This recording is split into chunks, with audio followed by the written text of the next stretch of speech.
Hello everyone, welcome to Words and Wonders. Today I will be reading the 19th chapter of the Grimms Fairytale series, The Fisherman and His Wife. Now let's begin.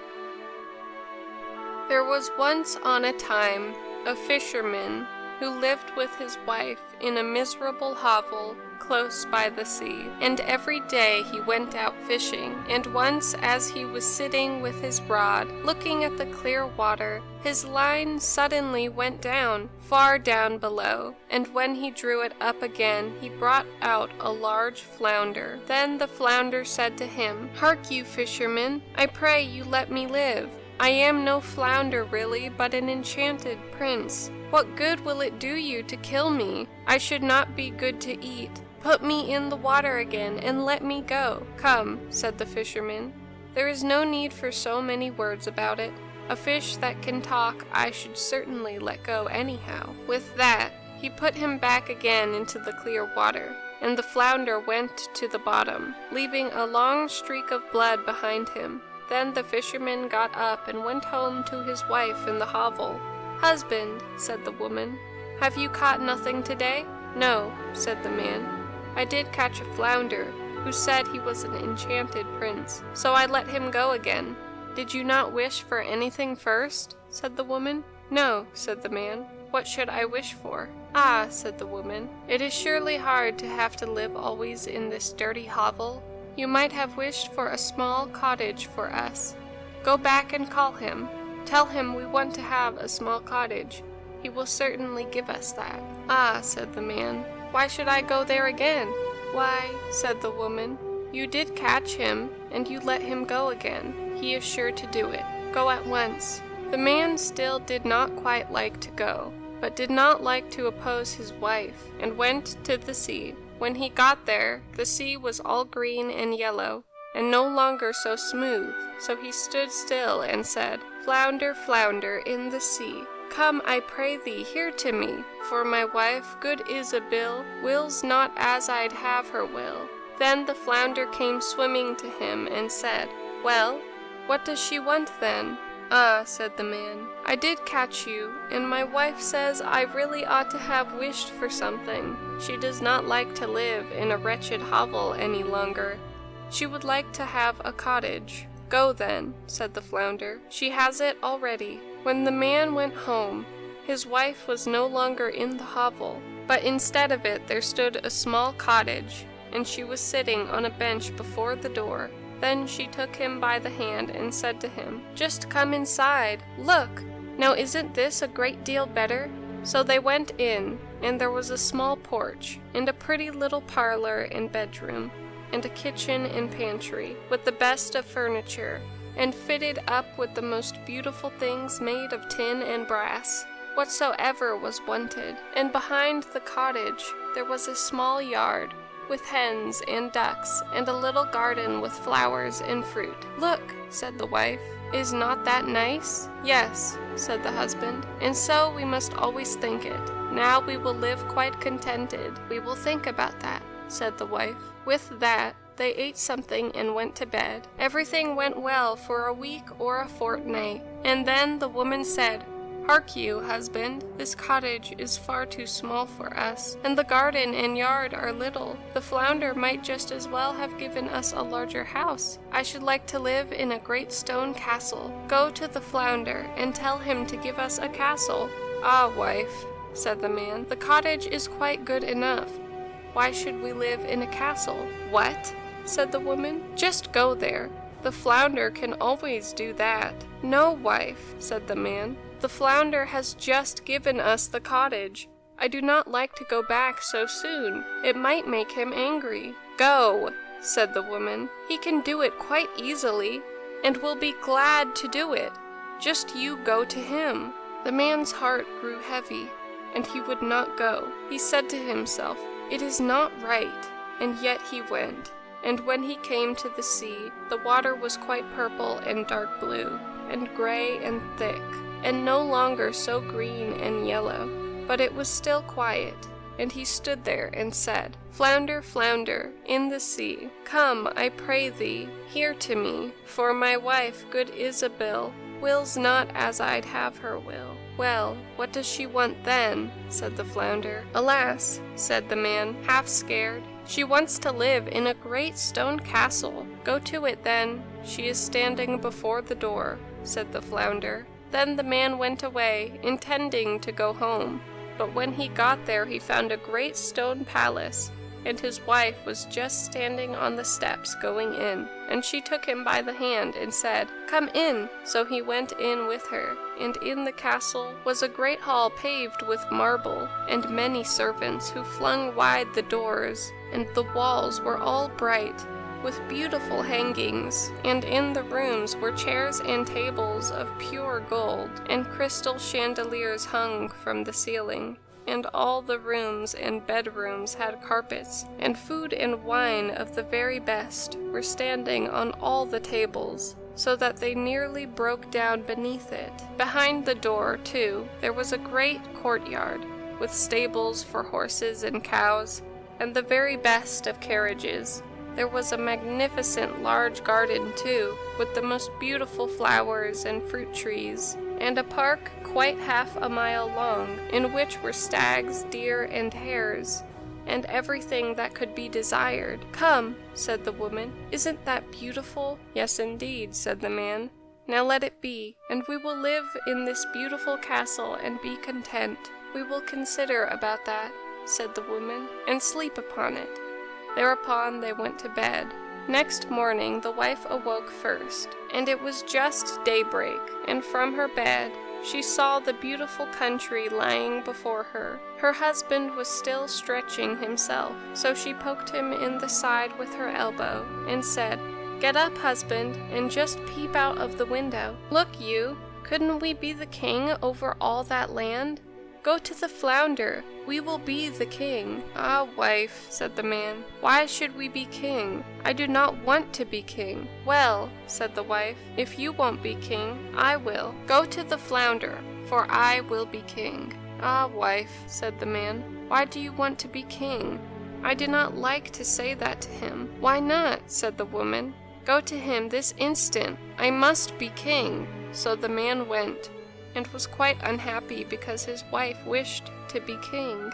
It is not right, thought he. He did not wish to go, but yet he went, and when he came to the sea, it was quite dark gray, and the water heaved up from below, and smelt putrid. Then he went and stood by it, and said, Flounder, flounder in the sea, come, I pray thee, here to me, for my wife, good Isabel, will's not as I'd have her will. Well, what does she want then? Said the flounder. Alas, said the man, she wants to be king.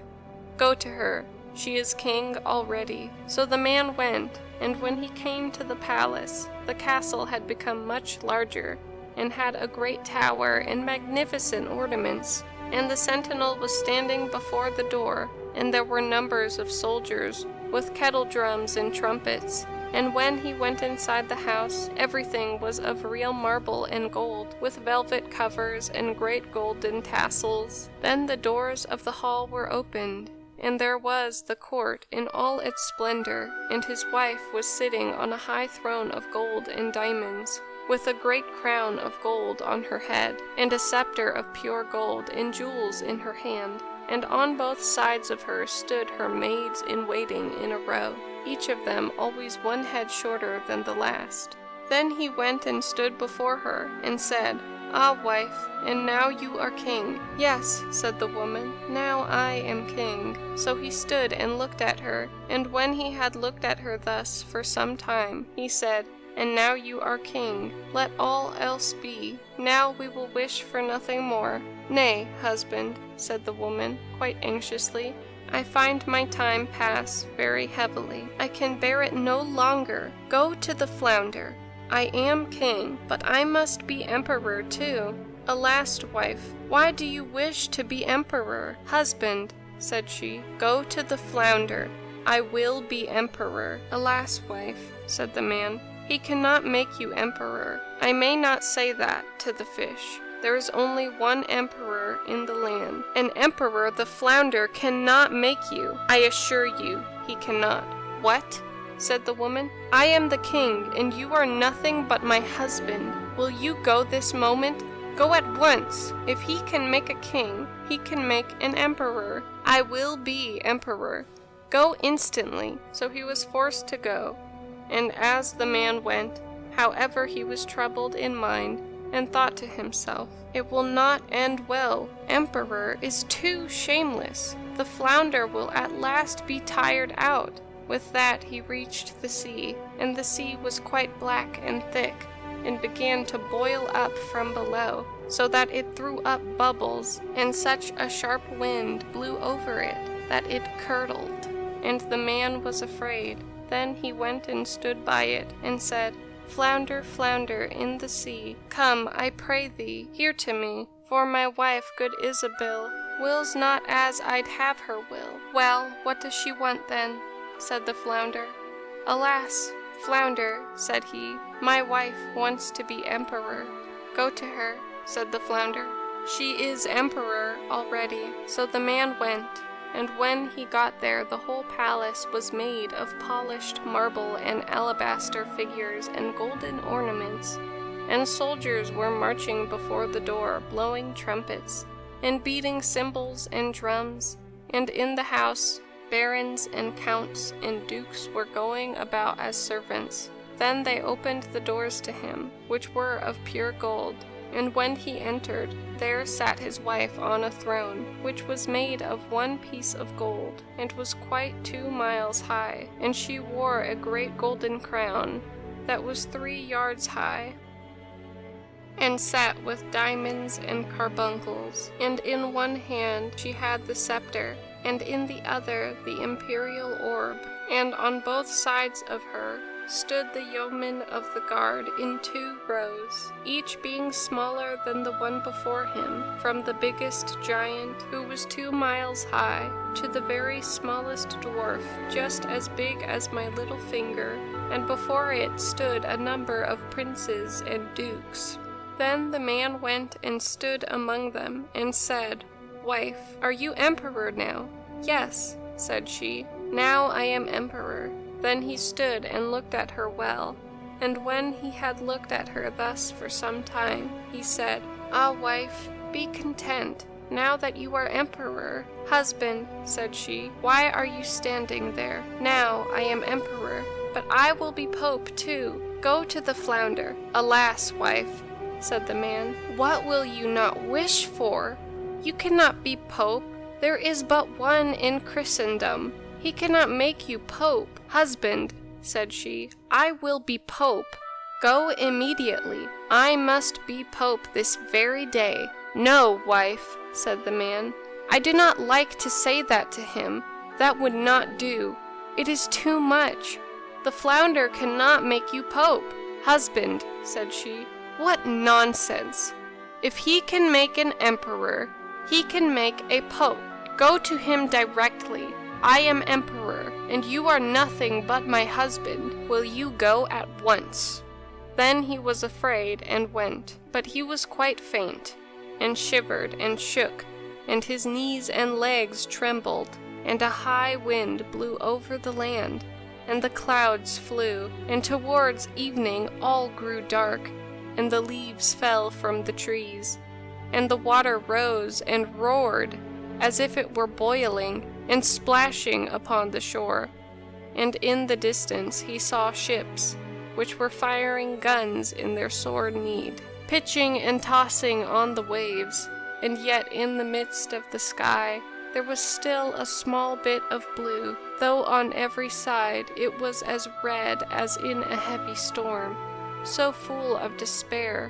He went and stood in much fear, and said, "Flounder, flounder in the sea, come, I pray thee, here to me, for my wife, good Isabel, wills not as I'd have her will." "Well, what does she want then?" said the flounder. "Alas," said the man, "she wants to be pope." "Go to her then," said the flounder. "She is pope already." So he went, and when he got there, he saw what seemed to be a large church, surrounded by palaces. He pushed his way through the crowd. Inside, however, everything was lighted up with thousands and thousands of candles, and his wife was clad in gold, and she was sitting on a much higher throne, and had 3 great golden crowns on, and round about her there was much ecclesiastical splendor, and on both sides of her was a row of candles, the largest of which was as tall as the very tallest tower, down to the very smallest kitchen candle, and all the emperors and kings were on their knees before her, kissing her shoe. "Wife," said the man, and looked attentively at her, "are you now Pope?" "Yes," said she, "I am Pope." So he stood and looked at her, and it was just as if he was looking at the bright sun. When he had stood looking at her thus for a short time, he said, "Ah, wife, if you are Pope, do let well alone." She looked as stiff as a post, and did not move or show any signs of life. Then said he, "Wife, now that you are Pope, be satisfied. You cannot become anything greater now. I will consider about that," said the woman. Thereupon they both went to bed, but she was not satisfied, and greediness let her have no sleep, for she was continually thinking what there was left for her to be. The man slept well and soundly, for he had run about a great deal during the day. But the woman could not fall asleep at all, and flung herself from one side to the other the whole night through, thinking always what more was left for her to be, but unable to call to mind anything else. At length the sun began to rise, and when the woman saw the red of dawn, she sat up in bed and looked at it. And when through the window she saw the sun thus rising, she said, "Cannot I too order the sun and moon to rise?" "Husband," she said, poking him in the ribs with her elbows, "wake up, go to the flounder, for I wish to be even as God is." The man was still half asleep, but he was so horrified that he fell out of bed. He thought he must have heard amiss, and rubbed his eyes, and said, "Alas, wife, what are you saying?" "Husband," she said, "if I cannot order the sun and moon to rise, and have to look on and see the sun and moon rising, I cannot bear it. I shall not know what it is to have another happy hour, unless I can make them rise myself." Then she looked at him so terribly that a shudder ran over him, and said, "Go at once. I wish to be like unto God." "Alas, wife," said the man, falling onto his knees before her, "the flounder cannot do that. He can make an emperor and a pope. I beseech you, go on as you are, and be Pope." Then she fell into a rage, and her hair flew wildly about her head, and she cried, "I will not endure this. I'll not bear it any longer. Wilt thou go?" Then he put on his trousers and ran away like a madman. But outside a great storm was raging, and blowing so hard that he could scarcely keep his feet. Houses and trees toppled over, the mountains trembled, rocks rolled into the sea, the sky was pitch black, and it thundered and lightened, and the sea came in with black waves as high as church towers and mountains, and all with crests of white foam at the top. Then he cried, but could not hear his own words, "Flounder, flounder in the sea, come, I pray thee, here to me. For my wife, good Isabel, wills not as I'd have her will." "Well, what does she want then?" said the flounder. "Alas," said he, "she wants to be like unto God. Go to her, and you will find her back again in the dirty hovel, and there they are, living still at this very time." Thank you guys for watching, and if you would like to hear more stories like this, feel free to like, subscribe, and comment down below. Bye-bye.